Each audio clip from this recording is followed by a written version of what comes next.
आज रमज़ान महीने का पहला रोज़ा है। मैं तमाम शहरियान और आप सभी लोगों को रमज़ान की पुरखुलूस मुबारकबाद देता हूँ। मालेगांव शहर में पिछले 2 महीने से हमने समाजी कामकाज का अपना एक मुनफरिद मुकाम बनाया और मालूमात ये है कि पूरे महाराष्ट्र में कोई सियासी पार्टी सारे कामकाज फ्री में करके दे, ऐसा कहीं हमको तो नज़र नहीं आया।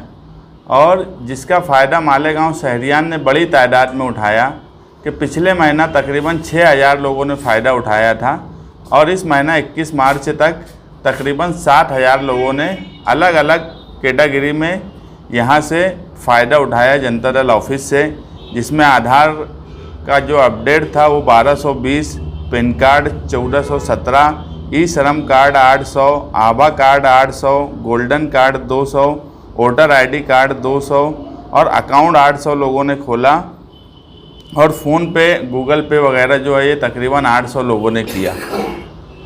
ये काम मालेगांव शहर में इसलिए हमने शुरू किया था कि लोगों को जो तकालीफ आती थी कि अलग अलग जगह पर जाकर कहीं पर गोल्डन कार्ड बनाना, कहीं पर वोटर आईडी के लिए वोट बढ़ाने का काम करना, कहीं आधार के लिए तकलीफ़ उठाना, तो सारे काम एक ही छत के नीचे और फ्री में कर दिए जाए। इसमें 90% लोगों के काम जो यहाँ आए हमने किए। 10% लोग ऐसे भी रहे जिनके काम हम किसी वजह से नहीं कर सके, उन्हें तकलीफ़ हुई, हम उनसे माफ़ी चाहते हैं, मगर 90% लोगों के काम हमने जो यहाँ पर आए उन सब का किया। और एक बड़ी टीम आपके सामने है जिनका हम शुक्रिया अदा करते हैं। हमारे मुदस्सिर भाई हैं, सज्जाद भाई हैं, लल्लू बॉम्बे खाना वाले हैं, जो दिन रात इस काम में लगे रहे।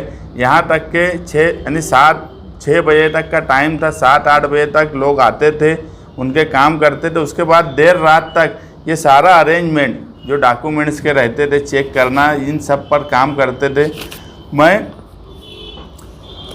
2 महीने के काम के बाद हमने ये तय किया कि अब रमज़ान के महीने में ईद तक हम ये काम बंद कर रहे हैं। अब ईद बाद हम नए सिरे से शहर की ज़रूरत को समझते हुए आगे क्या काम करना है करेंगे। मगर इस बीच में हमको जो एक बात समझ में आई कि 2017 से पहले जिनके पैन कार्ड हैं, 17 से पहले ही के ना, से पहले जिनके पैन कार्ड हैं उनके 31 मार्च 2023 तक आधार से लिंक होना ज़रूरी है। अगर 31 मार्च तक पैन कार्ड और आधार कार्ड लिंक नहीं रहा तो उनके ऊपर 10,000 रुपये का फ़ाइन लगेगा जब वो नया करने जाएंगे। इसलिए ये बात सोची कि ये 7-8 दिन का जो मौका है, इसमें सिर्फ़ और सिर्फ आधार से जिनका पैन कार्ड लिंक नहीं है सिर्फ उनका काम किया जाएगा 31 तारीख तक, ताकि ज़्यादा से ज़्यादा लोग फ़ायदा उठा लें और आने वाले वक्त में जो बड़ी पेनल्टी लगने वाली है तकरीबन 10,000 की, उससे बचा जा सके। तो ये एक काम हम 31 तारीख तक करेंगे। उसके बाद ये सिलसिला बंद कर देंगे ऑफिस से कामकाज का। ईद के बाद हम नए सिरे से कामकाज की तरफ जाएंगे। ऐसा है कि मुल्क सबसे ख़राब हालात से गुज़र रहा है और जो फ़ैसला कल सेशन कोर्ट का आया, मैं उससे कतई सहमत नहीं हूँ। आप अगर गौर करेंगे, अगर इसी तरह के बयानबाजी पर अगर लोगों को जेल होने लगे तो मुझे लगता है कि 95% बीजेपी के लोगों को जेल हो जाना चाहिए था। मुझे पीछे ध्यान है कि बीजेपी एक लीडर अनुराग ठाकुर, उनका एक बयान था दिल्ली इलेक्शन के टाइम कि गोली मारो फला को, जूता मारो, इस तरह का। उस पर कम्युनिस्ट लीडर बिरिंदा करात हाईकोर्ट गई। उस वक्त के हाईकोर्ट के फैसला ये हुआ कि मुस्कुरा कर बोली गई बात को इतना सीरियस नहीं लेना चाहिए। और चुनाव में इलेक्शन के वक्त लीडर अपने हिसाब से बात बोल देते, उनका कोई इंटेंशन नहीं होता। और राहुल गांधी का भी बयान जो है वो कर्नाटक के इलेक्शन के वक्त था, जब इतने बड़े बयान जिसमें एक इंटेंशन दिखता कि किसी एक समाज को या एक मजहब के लोगों को टारगेट करके उनको मारने की बात कही जाए, उस पर हाईकोर्ट का ऐसा बयान।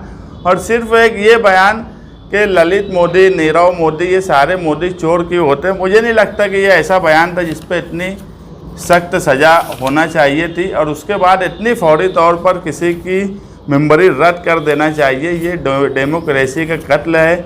हम हमेशा कांग्रेस के ख़िलाफ़ रहे हैं, मगर आज मुल्क के जो हालात हैं वो कतई ऐसे नहीं बचे। मैं तो ऐसा अब देखने लगा हूँ कि इमरजेंसी से भी ख़राब हालात में मुल्क आज गुजर रहा है।